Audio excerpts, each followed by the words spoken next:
thanks for watching the Weekend Zone. I'm here with Britt Johnson and Matt Demecki. What's going on? All right, guys. First of all, can I just say, I really am digging the sweats today. Yeah, I felt like, look, the swagger's every week. Yeah, the swagger's coming. I went from Swag button down. 10. Yeah, I went from button down to just like my joggers, man. It's not. It feels good. Not dressing up for Get our a new people little anymore? No. All right. They don't need it. Memorial Weekend. Listen, need it. it's actually really funny because Matt asked me a really interesting question today. He said, if the Warriors win the NBA Finals this year, the title, will they go down as the greatest NBA team in history? Who wants, and I'm asking this to you guys, I'm asking this to them, who wants to go first? I think Britt should go first. Then Matt, you will go first. All right. Well, if they win the championship, I think they will go down as the best team in NBA history. I feel like the Warriors, they swept through the playoffs, and if they win the championship at the end, and obviously they're going to go up against Cleveland, I feel like they will go down as the best team in history. They have the top 4 players, Kevin Durant, Steph Curry, Klay Thompson, and Draymond Green. They went, what, 73-9 last season? Yeah, I feel like they can. Okay, Britt, do you want to? I disagree. I think the best NBA team ever is still the 95-96 Bulls. I think maybe last year, if they would have won the championship when they did 73-9, then yes, we could have called them that. But this year they were 67-15 or whatever the case is. Yeah, you went undefeated in the playoffs so far. That's good for you guys. But because you guys didn't beat that 72-10 and also win a championship, I can't say you're the greatest team ever because you didn't do both. I'm going to have to agree with Britt. The Bulls are definitely one of the best teams. Now, I am going to have to throw in my Lakers in there. I don't think we can talk about a team being the greatest in NBA history when we have teams that have had multiple three-peats. I don't think that you can be in that conversation if you cannot repeat. Do you know how much it takes to win the title 3 years in a row? But this is multiple times. This is just if they win. If they win this year, and also too, if you look at it in a span of 3 years, like. The Warriors could have three-peated. Like if they win the championship, hypothetically. No, that's not hypothetical. Hypothetically, if they win the championship this year, really happened. They were basically 1 game of winning from a three-peat. It doesn't matter if you didn't do it. No, we're not talking hypothetics because this is stuff that has already happened. They've been the best team seriously right now. Yes, but we're talking about best NBA team ever, and it's the 95-96 Bulls. Oh man, I feel like or possibly the 2000 to 2002 Lakers. But I'm just gonna say.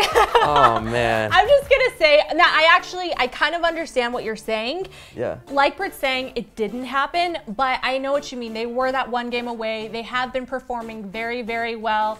You're saying you could almost look at it as a three-peat, but that did not happen. What the Warriors have done, I think, for this new generation of basketball is they're bringing back sharing, or bringing sharing, period. I don't know if any team has ever shared and created plays the way that they do.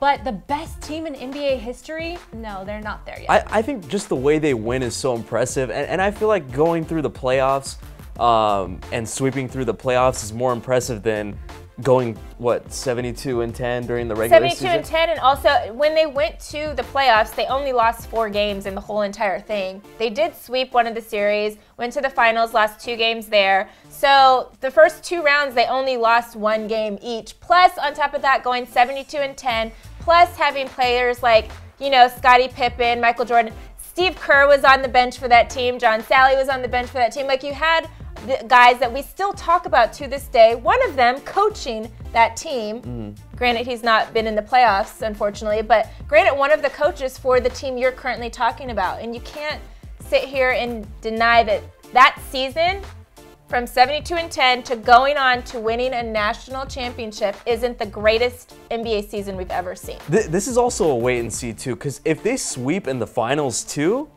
I mean, you gotta. I would really gotta put them up there. Maybe, but if they sweep in the finals. I agree what you're saying. Like, whoa, that's impressive, and it says a lot. But to you, so you're saying right now, if they win the finals, if they win the finals, they will be the greatest team in NBA history. Do they have to sweep to do that, regardless if they sweep or not? No, it has. If it goes to a game 7. It doesn't have to be a sweep, but it has to be like a commanding win.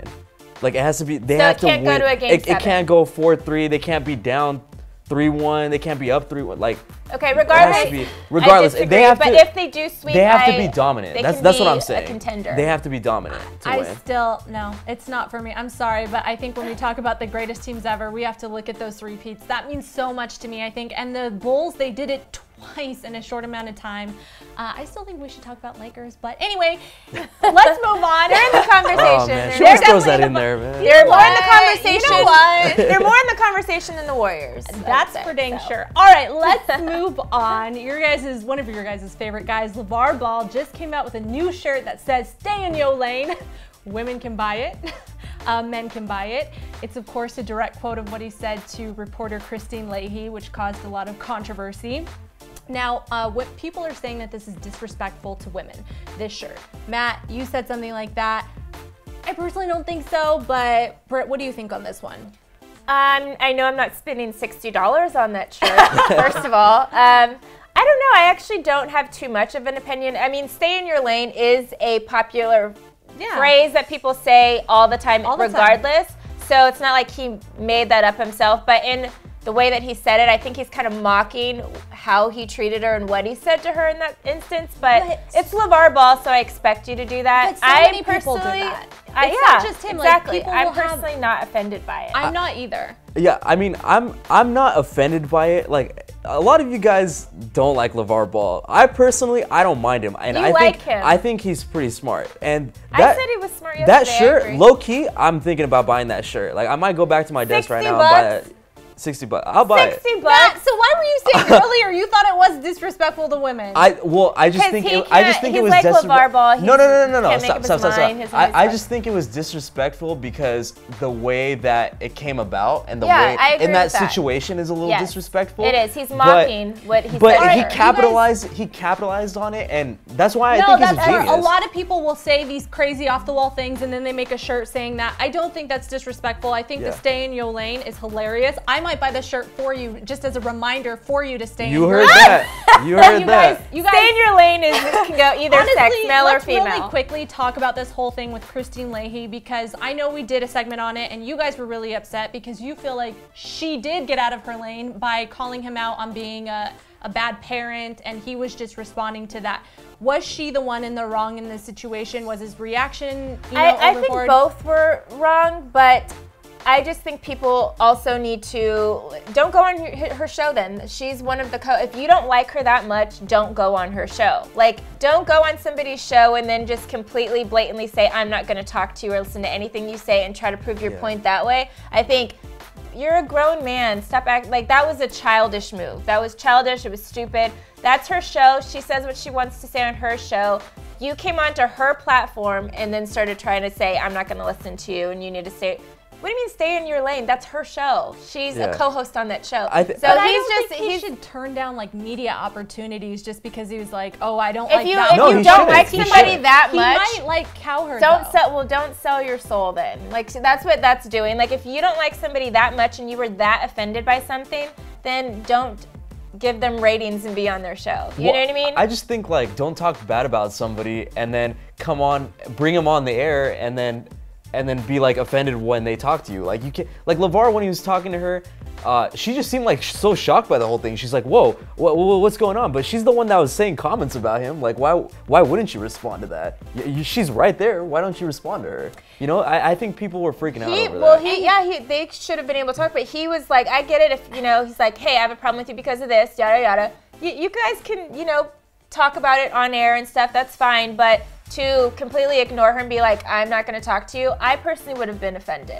She needs to stay in her lane. Now who's being All right, here's the thing. I have to say it was uncomfortable to watch, but when I was watching it at the same time, I was thinking it was kind of funny.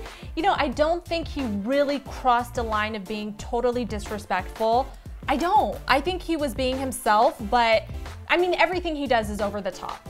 Yeah, I used to live in the South, so guys just shouldn't be talking to women like that. And that's just from how I come from, I guess it's a new age and all you guys are probably gonna be like, Britt's stupid for saying that. Whatever. I don't think men should talk to females. No, you're totally entitled to that. Well, I'm getting the shirt, so. All right. No, I'm getting it for you to remind you. All right, guys, we want to hear from you. Look in the mirror when you wear it. All right, guys, we want to hear from you. Do you think the Warriors have the potential to go down as the greatest team in NBA history? And has LaVar crossed the line with making the shirt? Drop a comment in the comments below, and I'll see you next weekend.